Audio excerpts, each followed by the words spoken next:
देखिए प्रीलिम्स के बाद, क्योंकि प्रीलिम्स तो यूपीएससी का हो चुका है, अब हमें देखना है कि करना क्या है। बहुत सारे बच्चों ने अब तक आंसर भी मैच कर लिए होंगे। देखिए प्रीलिम्स का एग्जाम, यूपीएससी का एग्जाम ऑफ रिजेक्शन है। सिलेक्शन तो बहुत कम ही लोगों का होना है, ज्यादातर लोग क्या होते हैं, रिजेक्ट ही होते हैं। बट इसमें क्या है कि ये प्रीलिम्स का एग्जाम कोई वन डे गेम नहीं है, मैराथन गेम है। कई बार क्या होता है कि हमें लगातार प्रयास करते रहना पड़ता है। सो जो भी स्टूडेंट, अगर मान लीजिए उनका प्रीलिम्स नहीं हो रहा और उनको लगता है कि वो हाशिए पे है, हाशिए का मतलब होता है जैसे मान लीजिए हम ये एक्सपेक्ट कर रहे हैं कि 90 कट ऑफ जा रही है, तो अगर वो 80 85 पे है, डिप्रेस ना हो, वो बिल्कुल भी इससे डरने की जरूरत नहीं है। क्योंकि अगर या तो वो मन बना चुके हो कि हम यूपीएससी को छोड़ देंगे, अब तैयारी नहीं करेंगे, कुछ और ही जॉब करेंगे, कुछ और काम करेंगे, तब तो ठीक है। लेकिन अगर उनका दिमाग ठीक है या वो चाहते हैं कि हम अगला अटेम्प्ट देंगे, तो उनको इस टाइम पे टाइम वेस्ट करने की जरूरत नहीं। उनको कंसिस्टेंटली क्या होना चाहिए, तैयार हो जाना चाहिए, अपना तैयारी शुरू कर देनी चाहिए और मेंस की प्रिपरेशन करनी चाहिए। इस टाइम पे मेंस पे फोकस करना चाहिए। ये जो टाइम है जब प्रीलिम्स के बाद का टाइम है, इसको आप ऑप्शनल के लिए यूज करिए, अपना ऑप्शनल प्रिपेयर करिए, आप एसए प्रिपेयर करिए। सो स्टेज वाइज स्ट्रक्चर्ड वे में मेंस की तैयारी करिए। आप ये समझिए कि कोई बात नहीं, ठीक है मेरा प्रीलिम्स नहीं हुआ है, लेकिन आपको ये समझना है कि मुझे मेंस को तैयार कर लेना है और मैं मेंस के लिए अपीयर हो रहा हूं, उस तरह से तैयारी करिए। सो पहले आप अपने मेंस को प्रिपेयर, ऑप्शनल को प्रिपेयर करिए, ऐसे को साथ में प्रिपेयर करिए। मेंस के सब्जेक्ट जैसे जो मेंस का स्टूडेंट जितना मेहनत कर रहा है, उस टाइम इस टाइम पे आप उतना ही मेहनत करिए। चाहे आपका प्रीलिम्स नहीं भी हुआ है तो भी आप उतनी ही तैयारी करिए और उसी लगन, उसके साथ तैयारी करिए, जिससे कि ठीक है इस बार नहीं हुआ तो अगली बार जो अटेम्प्ट आए वो आपका फाइनल अटेम्प्ट हो जाए।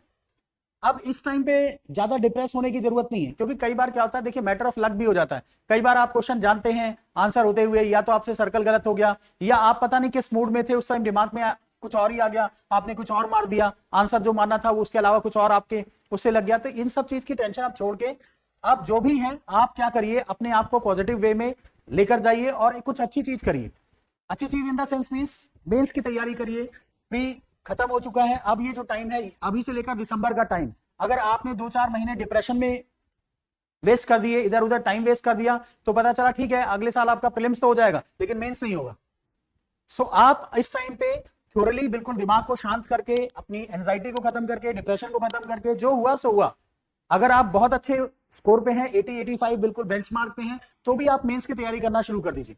और मेंस में मैंने बोला आप इस टाइम पे 1 महीने तक ऑप्शनल को तैयार करिए, उसके साथ साथ पैरेलल न्यूज़पेपर और आंसर राइटिंग प्रैक्टिस करिए। ये टाइम दिसंबर तक का टाइम आप ठीक है मेंस को दीजिए। और कोई टेस्ट सीरीज या कोई मेंटरशिप प्रोग्राम कुछ भी ऐसा ज्वाइन कर लीजिए, ठीक है। वो चाहे राम आईएएस का ज्वाइन करिए या कहीं भी ज्वाइन करिए, लेकिन ज्वाइन करके आप अपने आप को उस यूपीएससी मोड में या यूपीएससी मेंस के मोड में प्रिपेयर रखिए और उसी तरह से काम करना शुरू करिए जैसे एक मेंस का स्टूडेंट प्रिपेयर कर रहा है, जिससे कि नेक्स्ट टाइम जब आपका प्री क्लियर हो तो मेंस आपके लिए बहुत बड़ा हर्डल ना हो, आप मेंस एक ही वन शॉट में क्लियर कर सकें।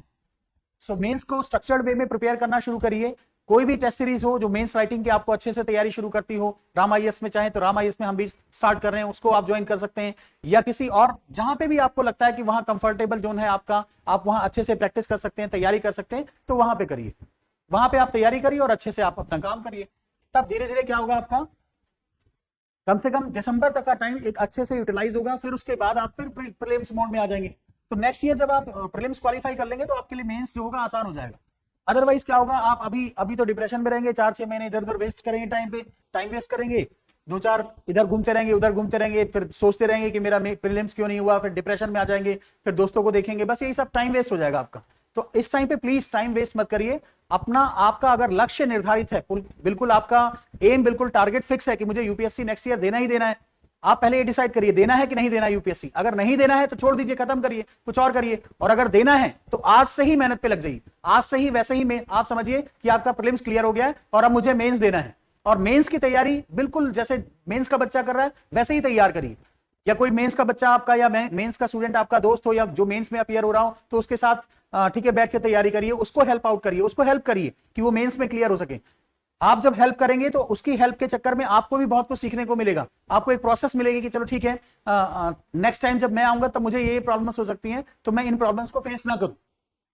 तो इस टाइम पे डिप्रेस होने की जरूरत नहीं है, टेंशन लेने की जरूरत नहीं है। अगर आपका एम फिक्स है कि मुझे यूपीएससी नेक्स्ट ईयर देना है 2026 में, तो अपने आप को तैयार करिए और मेंस की तैयारी करिए। अभी से लेकर दिसंबर तक मेंस राइटिंग बहुत प्रैक्टिस करिए, आंसर चेक कराइए, इवैल्यूएशन कराइए, मेंस की टेस्ट सीरीज ज्वाइन करिए, whatever you can do for the mains upgradation of your mains, ठीक है वो करिए।